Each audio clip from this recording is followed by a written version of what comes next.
Hello, Slabbers. We're going to have a talk. We're going to get into some stuff tonight. And it's going to be a serious conversation. And I want to get into this. I want to talk about it. And I'd like to start a discussion about it once we get into what I'm going to discuss. And I'm going to shit on somebody. I'm going to shit on them hard. And I think they deserve it. And I want it to be a warning to all of you. So a little different, a little bit of a drama content, but quick reminder, like, subscribe, do all those things if you want. It's free, helps me out, and gets content like this in front of more eyes, which I think is important. You know, we do these unboxings. I'm going to do one unboxing just as a palate cleanser to start. You know, it's a normal thing. But then we're going to get into something that I think is important. It's important for the hobby. It's important for people to understand. And if you like, subscribe. We get some more people at the channel who have content or have access to that kind of content, that discussion, and can be part of the ongoing discussion that I hope to all have in the chat, kind of following during the live stream or the premiere of this, as well as in the comments below. So this is going to be a surprise. I have no idea what's in this box. This was delivered, it looks like about 4 months ago. So I have forgotten what this was. Let's see what it is. It's just a single book, it looks like. And, you know, I don't know. Maybe I should have just done the unboxing as a separate video, but I figured, you know, most of you guys come for the unboxing, so... Oh, okay. So this was, I think, this is a Paul Green cover, and it's limited to, I think 150 copies. This is the Phoenix Comic-Con Nice Edition, 150 copies, and Comic Gains, actually, I believe, was talking about this book specifically,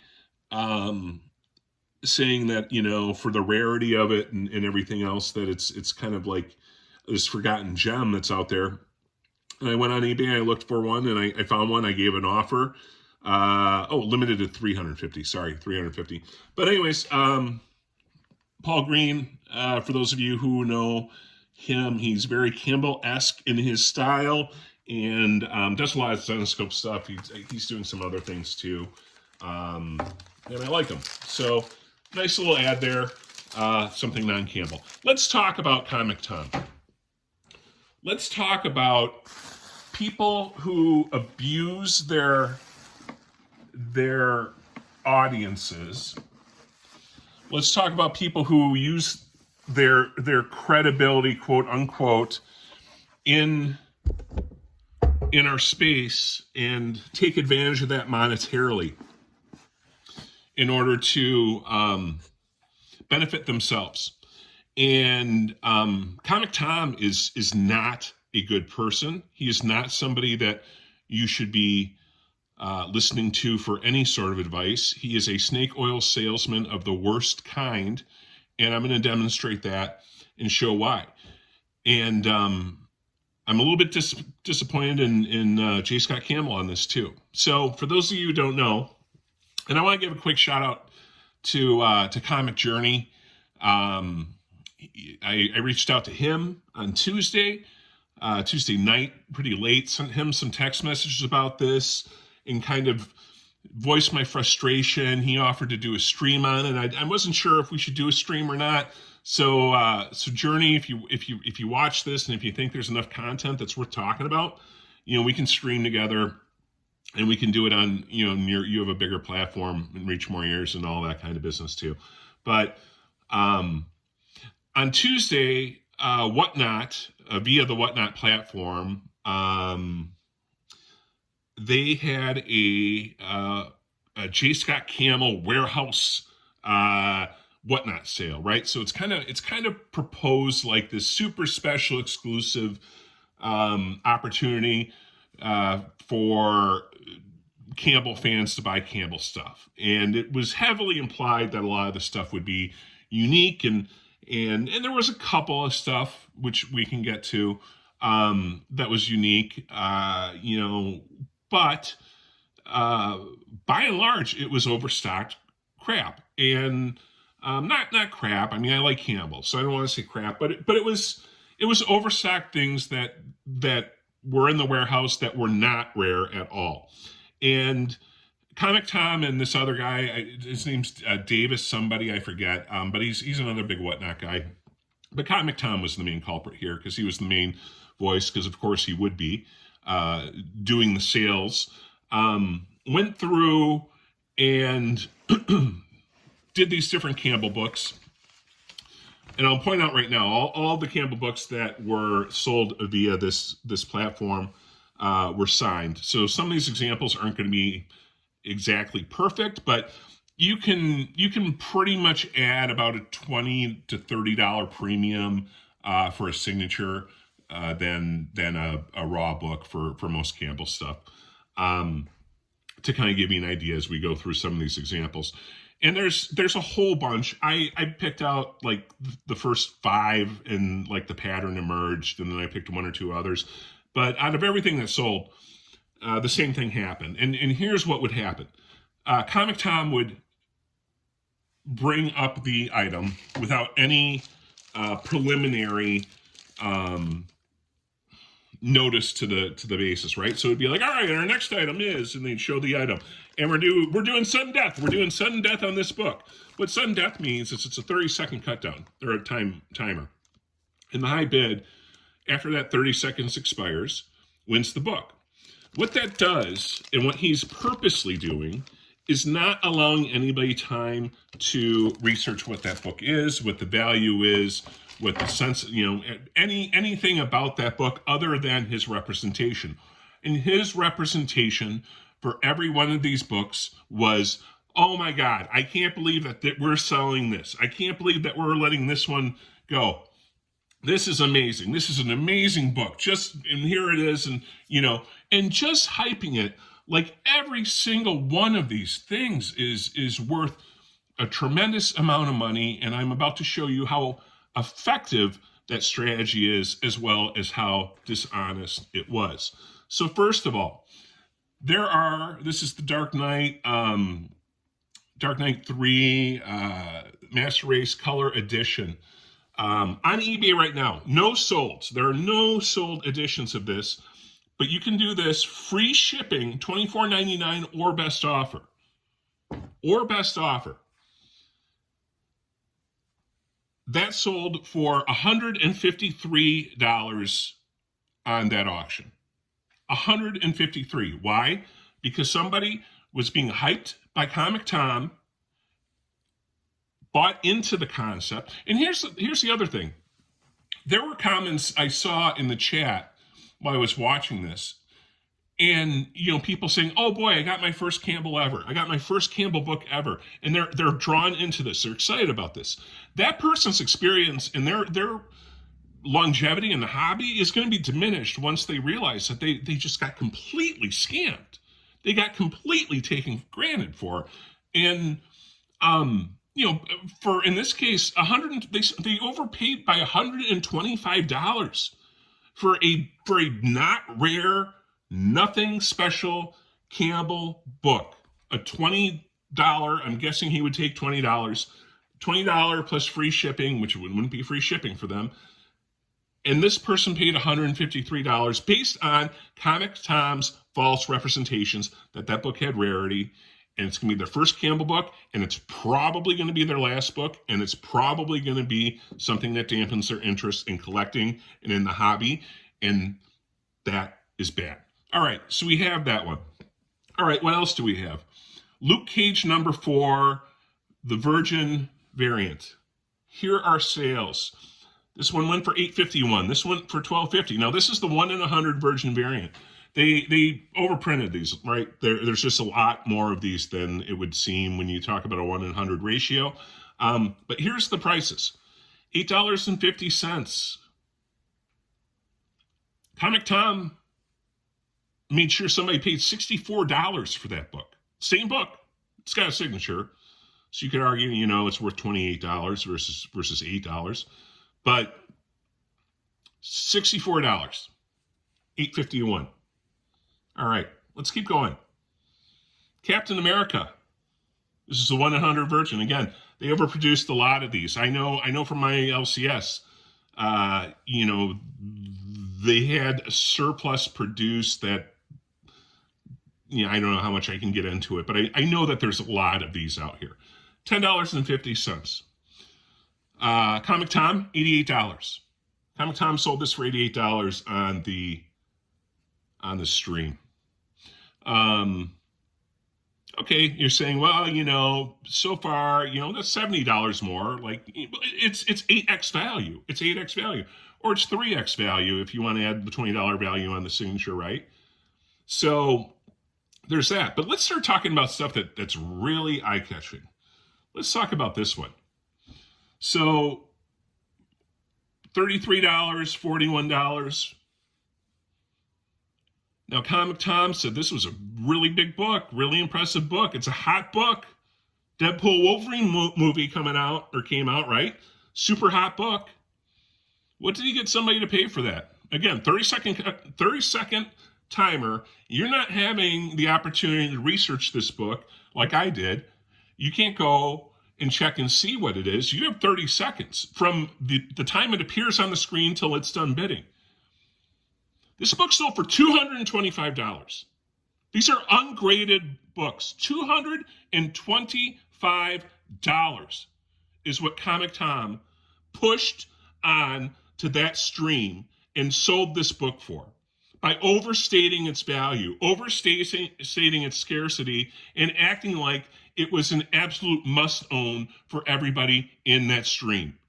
Is that good for this hobby? Is that good for Campbell's image? Campbell, by the way, this is in his warehouse. He's in the background allowing this to happen. And maybe he's tuned out, and maybe, he doesn't need the extra money. But you know what? Comic Tom's getting a cut out of all this stuff. And he is hurting the hobby. Don't subscribe to him. Unsubscribe to him. Go to his channel if you're subscribed and block him. His content's crap. He's a snake oil salesman, and he's in it for himself. He's in it for monetary gain. And if he was pressed on it, he would probably admit it. But this is unconscionable. $225 this book went for. Signed. Okay, so add $20, $250 or $50, $60 somewhere in there. $225. Let's keep going. Fantastic Four. Now the copy we're looking for is right here. $16.50. He sold it for $86. $86. Let's talk about some other ones. We're getting close here, right? We're getting close. There's let's see here. 4 more examples. So the 601 foil. The foil 601, $41 book. Comic Tom sold it on the stream for $275. $275. Now, this next book's a nice book. I'm not going to lie. This is a nice book here. $200. Now, this is $200 best offer. Well, we don't want to do that. Let me try to get out of there. So when eBay shows this, normally that means somebody took a best offer. Here's a signed one. Here's a direct comp. Buy it now. $274. That's signed. Certificate of authenticity. That book sold for $274. When was that? In August.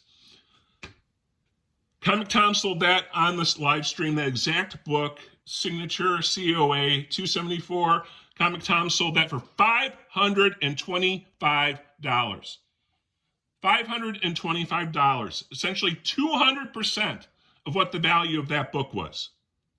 That's what he did because, again, somebody didn't have the opportunity to spend the time to research it and to get into it. You can have a 9.8 slab unsigned for $500 for less than what he sold that signature book for. Let's keep going. 2 more left. This is a great one. Uncanny X-Men. I was watching him talking about this, how important of a cover this was and how desirable and rare this book is. It's not a rare book. This was I don't know the exact count, but this was a J. Scott Campbell store variant. I'm guessing 3,000. I mean, it was minimum 1,000, but I'm guessing a 3,000. Here's one that sold for $92. Comic Tom pumped that one up to $205. $205. And then the last one, and this one, this is as close as I can find. Here's an AP signed, so artist proof negative space 535. He got that one up to $625. So $100 premium. That one actually does have some rarity, so it's probably not the best example. But some of these are just atrocious. And this is, I mean, there's a full list of everything that sold. This is just a couple examples. Everything he sold went for overvalue. Now the exception, I said there were some exceptions. When it was something of value, when it was something that actually had value, they changed the dynamic from the sudden death. So in that case, it was a reset timer where anytime there was a bid within the last 10 seconds, the timer would reset back to 10 seconds. So it was essentially on a loop, right? It was an endless bid cycle that just continued until no one would bid for 10 seconds. So there was a Danger Girl sketch cover, ended up selling for about $1,000, which is probably in the ballpark of what that's worth, right? There was 2 pieces of original art. One sold for, I think, around $5,700. One sold for $12,000. It's original art. I'm not going to say those are good prices or bad prices. I think $12K was a lot for the piece it was. But, if you're a Campbell guy, you want the original art, I get it. But with what we just went through, as members of the hobby, as people who enjoy collecting, you guys have the power.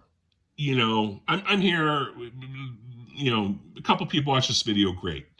Hopefully you guys share this video with people in the hobby, right? And they become aware and they become more skeptical of certain sellers, especially on the Whatnot platform, right? The Whatnot platform is kind of the worst of the worst. There's a whole story I could do, and maybe a separate video, talking about, when I was in the cards and there was a thing called Breakers TV, which was a platform kind of like Whatnot, that was all live breaks of cards, and you had a lot of shenanigans going on there too. But make no mistake, Comic Tom does not have the interests of you as a buyer at the forefront. He is not trying to build a business that's going to grow organically from repeat customers or from word of mouth growth. He is trying to use what celebrity he's been given for reasons that escape me, and he's using that to monetize and make himself very wealthy in the process.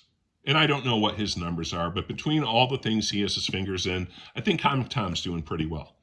And it bothers me that,